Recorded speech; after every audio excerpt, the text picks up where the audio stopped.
इस देश के साइंटिस्ट ने जिस तरीके से उस दौर में देश की सेवा करी, उनका सम्मान करने के लिए इस मूवी को बनाया गया।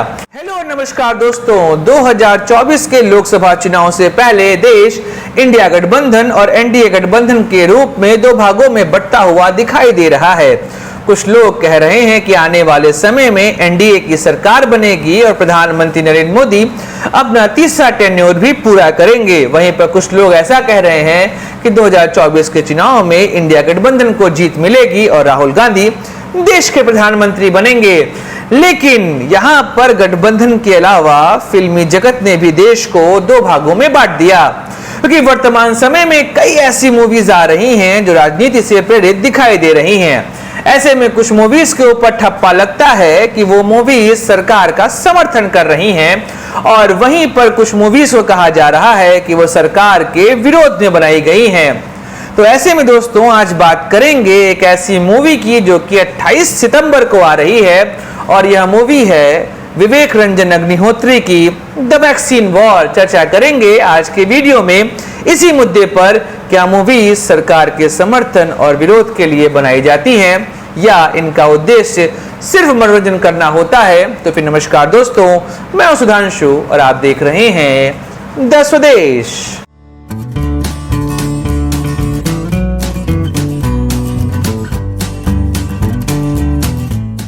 दोस्तों जब हम बात करते हैं फिल्मों की, तो फिल्मों का एकमात्र उद्देश्य होता है कि वह मनोरंजन करती हैं। लेकिन हाल के सालों में हम ऐसा कह सकते हैं कि मूवीज के अंदर राजनीतिक पहलू हमें साफ दिखाई दे रहे हैं।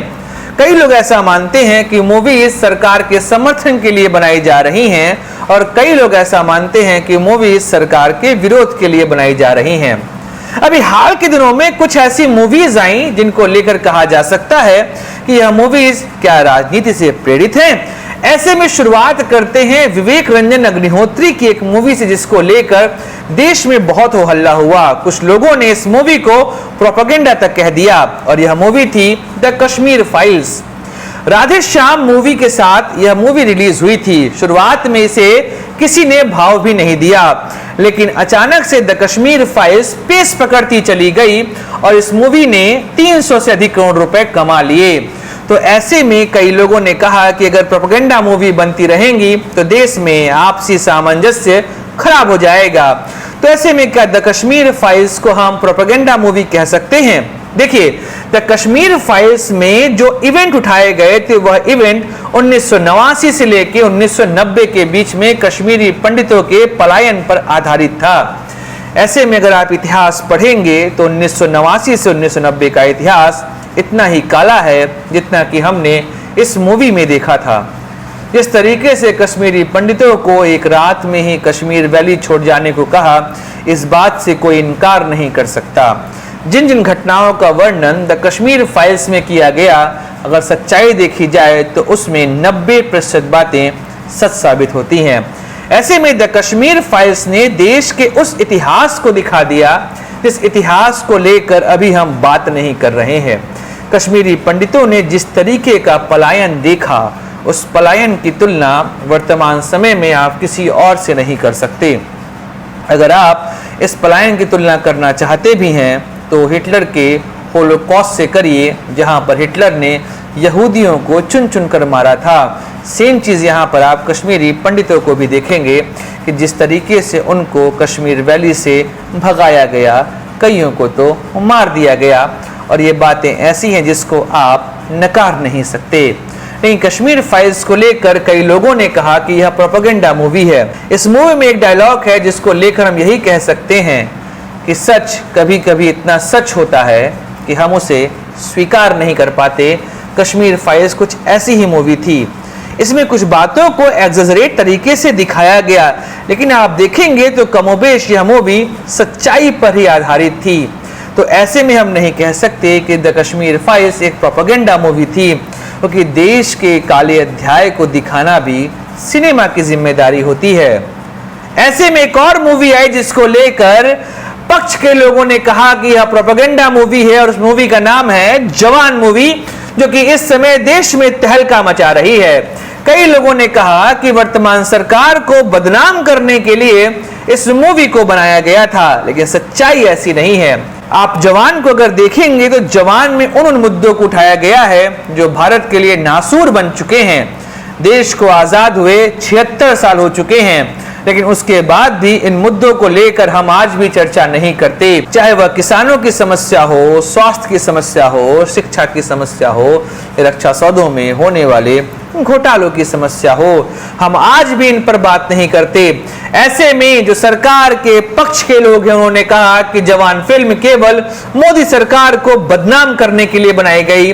वहीं पर सरकार के विरोध में बोलने वाले लोगों ने कहा कि सरकार को अगर कोई मूवी आईना दिखा रही है तो वह मूवी जवान है। तो ऐसे में हम फिर क्या कहें, क्या जवान मूवी प्रोपेगेंडा मूवी है जैसे द कश्मीर फाइल कही जाती है? जी नहीं, जवान मूवी ने केवल व्यवस्था की सच्चाई दिखाई है, जो व्यवस्था इस समय इस देश में सड़ चुकी है। जिस व्यवस्था ने देश के किसानों को उनका अधिकार नहीं दिया, जिस व्यवस्था ने जिस देश के पढ़ने वाले बच्चों को उनका अधिकार नहीं दिया, जिस व्यवस्था ने देश में नौकरी नहीं प्रोवाइड करी, जिस व्यवस्था ने देश में रक्षा घोटाले किए, ऐसे में जवान मूवी ने केवल उन व्यवस्थाओं पर सवाल उठाया जो व्यवस्था इस समय चलती आ रही है।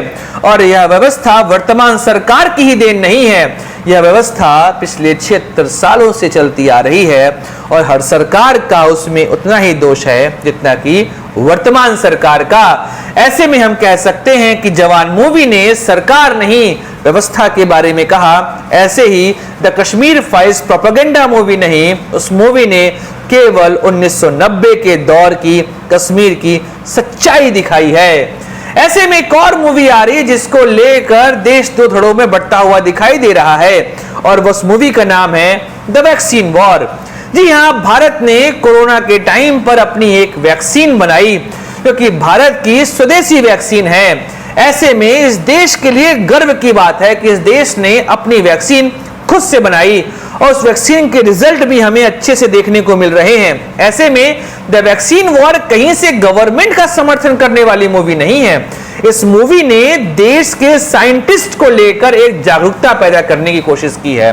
अगर आप वैक्सीन वॉर के ट्रेलर को देखेंगे तो वहां पर साफ दिखाई देता है कि यह मूवी केवल और केवल देश के वैज्ञानिकों के सम्मान के लिए बनाई गई है, इस देश के सम्मान के लिए बनाई गई है। इस मूवी का प्रोपेगेंडा से कोई मतलब नहीं है। केवल इस मूवी को उस डायरेक्टर ने बनाया जिस डायरेक्टर ने द कश्मीर फाइल्स बनाई, सिर्फ इस नाम पे उस मूवी को प्रोपेगेंडा कह देना यह पूरे तरीके से गलत है। इस देश के साइंटिस्ट ने जिस तरीके से उस दौर में देश की सेवा करी, उनका सम्मान करने के लिए इस मूवी को बनाया गया। ऐसे में द वैक्सीन वॉर कहीं से प्रोपेगेंडा मूवी नहीं है, यह केवल देश के सम्मान को बढ़ाने वाली मूवी है। देखिए, फिल्मों का एकमात्र उद्देश्य होता है कि वह लोगों का मनोरंजन कर सके। ऐसे में हम मूवीज को अगर प्रोपेगेंडा के आधार पर देखेंगे तो हर मूवी में हमें कुछ ना कुछ ऐसा दिखाई दे जाएगा जो किसी न किसी कम्युनिटी का विरोध करता हुआ दिखेगा। ऐसे में हम मूवीज को मनोरंजन का साधन ही समझे, ना कि राजनीतिक अड्डा। तो दोस्तों, आज का वीडियो यहीं खत्म करते हैं। मिलेंगे अगले वीडियो में, बात करेंगे किसी और मुद्दे की। इजाजत दीजिए अपने दोस्त सुधांशु को। लाइक करिए, सब्सक्राइब करिए और शेयर करिए इस चैनल को। जय हिंद, वंदे मातरम, भारत माता की जय।